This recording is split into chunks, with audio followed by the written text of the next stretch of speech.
Hi friends, మీకు అందమైన location చూపిస్తాను. మీరు కూడా చూసి ఆనందించండి. అందమైన పంట పొలాల మధ్యలో ఎంతో సుందరమైన ప్రదేశం. అమ్మవారికి సారే గరగలెత్తుకుని చాలగట్లంట చక్కగా ఎంతో సుందరంగా నడుచుకుంటూ అమ్మవారి చుట్టూ ప్రదక్షిణాలు చేస్తూ పిల్లలు ఎంతో సంతోషంగా గరగలెత్తుకుని అమ్మవారికి ప్రదక్షిణాలు చేస్తూ ఎంతో సుందరమైన దృశ్యం కదండి. ఆ పళ్ళెం పట్టుకున్న ఆవిడకి అమ్మవారు వస్తూ ఉంటుంది. ఆ అమ్మవారు వచ్చినప్పుడు అందరూ వాళ్ళకి ఏం కావాలో అది మంచిగా చెడ్డ అడుగుతూ ఉంటారన్నమాట. ఆవిడకి తోసింది ఆవిడ అమ్మవారు వచ్చినప్పుడు వీడియో తీస్తున్నాను కాబట్టి నాకు నచ్చినట్టల్లా నేను వీడియో తీసేస్తున్నాను. ఆ పిల్లలతో సహా చూడండి ఎంత అందంగా గరగలు ఎత్తుకుని నడుస్తున్నారో. ఏ గుడికి వెళ్తే ఈ ఆనందం దక్కుద్ది చెప్పండి. ఇక్కడ అంత పొలాల మధ్యలో చిన్న గుడి అయినా సరే చక్కగా మన ఇష్టానుసారంగా మనం ఉండొచ్చు, మన ఆనందాన్ని మనం గడపచ్చు. ఆ చాలమయంగా ఎంతో సంతోషంగా వద్దు చెయ్యొద్దు ఇది పట్టుకోవద్దు అనేవాళ్ళు ఉండరు. ఎవరికి నచ్చినట్టు చక్కగా వాళ్ళు ఆనందంగా గడుపుతున్నారు. ఎవరి ఆనందం కొద్దీ వాళ్ళు ఆ ఆనందాన్ని సంతోషంగా స్వీకరిస్తున్నారు. ఎక్కువగా పిల్లలు వస్తారండి గరగలు ఎత్తుకోవడానికి. ఆ పిల్లలు కూడా మొక్కుకుంటూ ఉంటారనమాట. ఇన్ని పౌర్ణాలు వస్తామో అమ్మ మాకు అది చెయ్యి మాకు ఇచ్చేయి అని. వాళ్ళకి కోరిక నెరవేరింది అనుకోండి పౌర్ణానికి వచ్చి గరగలు ఎత్తుకుంటూ ఉంటారు. నిన్న అమావాస్య కదండి, అందుకుని చాలామంది వచ్చారు. మేము కొద్దిగా అమ్మవారికి సారి పట్టుకుని మేము కూడా వచ్చాము. మేము వచ్చేటప్పటికే కొంతమంది ఉన్నారు అక్కడ. అందరూ ఎవరికి నచ్చినట్టు సరదాగా వాళ్ళు ఎంజాయ్ చేశారు. నేను వీడియోలు తీసుకుంటా, నేను ఎంజాయ్ చేశాను. మీరందరూ చూస్తారనే ఉద్దేశంతో నేను ఈ వీడియో పెడుతున్నాను. మీరు చూసి ఆనందిస్తారని, మీకు వీలుంటే మీకు దగ్గరగా అనిపిస్తే మీరు కూడా రావచ్చు, అమ్మవారిని దర్శనం చేసుకోవచ్చు. ఎవరి నమ్మకం వాళ్ళదండి. ముఖ్యంగా మన నమ్మకాన్ని బట్టే ఎక్కడికైనా ఏదైనానండి. మనకు నమ్మకం అనేది ఉండాలి ముందు. ఆ నమ్మకాన్ని బట్టే మనం ముందుకు నడవాలి. కానీ ఇక్కడ మాత్రం చాలా బాగుంటుందండి. మేము పౌర్ణం వస్తూ ఉంటాము. శుక్రవారం రావాలనుకున్నప్పుడు వచ్చి లలిత చదువుతూ ఉంటాము. ఎక్కువసేపు ఇక్కడ గడపడానికి మాకు చాలా ఆనందంగా అనిపిస్తూ ఉంటుందండి. చాలా సంతోషంగా అనిపిస్తూ ఉంటుంది. ఎక్కువ శాతం మేము ఇక్కడికి వస్తాము. అమ్మవారి పేరు అనంతమ్మ తల్లి. చాలల మధ్యలో ఉంటుంది. మన రెండో గొడవ ఉండదు. ఎవరో మనల్ని అడ్డుకోరు. అలా ఉండండి ఇలా ఉండండి పక్కకు ఉండండి ముందుకు నడండి అని. ఆ గుడి ఆ కొబ్బరికాయ కొట్టిన అయిందేనండి. ఆ చుట్టుపక్కల చేలు కూడా అతనియేనండి. గుడిగల అతను ఆయనే. ఎంతమంది వచ్చినా చేయకండమ్మ ఇది చేయకండమ్మ అని ఏమనరు. మీ ఇష్టమమ్మ మీరు ఏం చేసుకుంటా చేసుకోండి, మీ ఆనందమే మా ఆనందం అని అతను అంటూ ఉంటాడు, ప్రోత్సహిస్తూ ఉంటాడు. అప్పుడప్పుడు అమ్మవారికి వచ్చిన చీరలు అక్కడికి వెళ్ళిన వాళ్ళందరికీ పెడతా ఉంటాడు ఆయన. మాకైతే చాలా సంతోషంగా ఉంటుందండి అమ్మవారి గుడికి వెళ్ళినప్పుడల్లానే. ఎక్కువసేపు సరదాగా ఉంటాము, గంతులు వేస్తూ ఉంటాము, ఆటలాడుకుంటూ ఉంటాము, పాటలు పాడుకుంటూ ఉంటాము. ఇంకా మా ఇష్టం అన్నమాట. ఎవరో చూసేవాళ్ళు ఉండరు, ఎవరు అడ్డు చెప్పేవాళ్ళు ఉండరు. ఏమండి నేను కొంచెంసేపు గరగెత్తుకున్నాను, మీ తర్వాత ఇంకొక అమ్మాయికి ఇచ్చాను. అదండి, మీరు ఈ వీడియో చూసి సంతోషిస్తారని ఆనందిస్తారని ఆశిస్తున్నాను.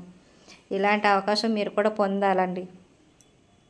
లలితా రహస్య నామ శాస్త్ర స్తోత్ర కథనం నామ ద్వితీయోధ్యాయ.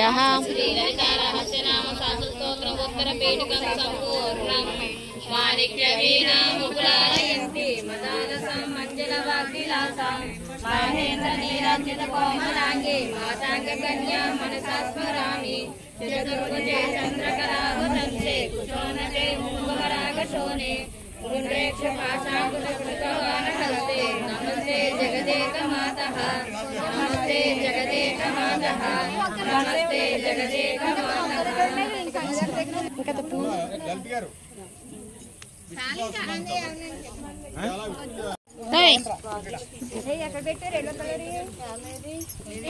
కత్తిరెక్కడ ఉండాలి కదా అండి అక్కడ ఎట్టేయండి అమ్మ కత్తిరి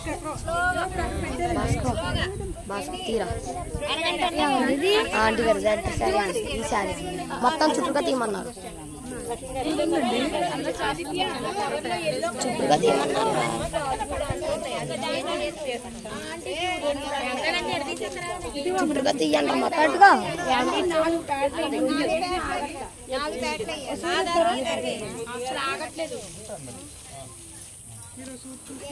ఇదిగో సూది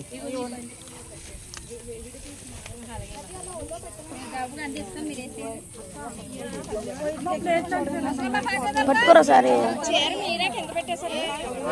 అదే పనులు లక్ష్మి గారు తీస్తానులే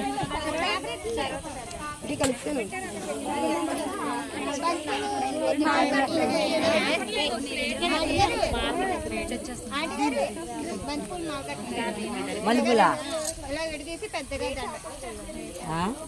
నేను చెప్తున్నా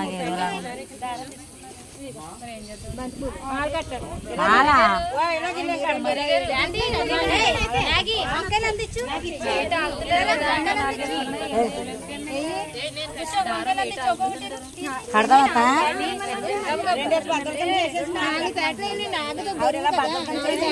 లక్ష్మి గారు ఈ మాలని తెల్లేదు చంద్రుడు ఫోన్ చేస్తే పని అయిపోయింది పిల్లల్ని తీసుకుని వెళ్ళిపోవచ్చు మనం ఎలాగెళ్ళా పర్లేదు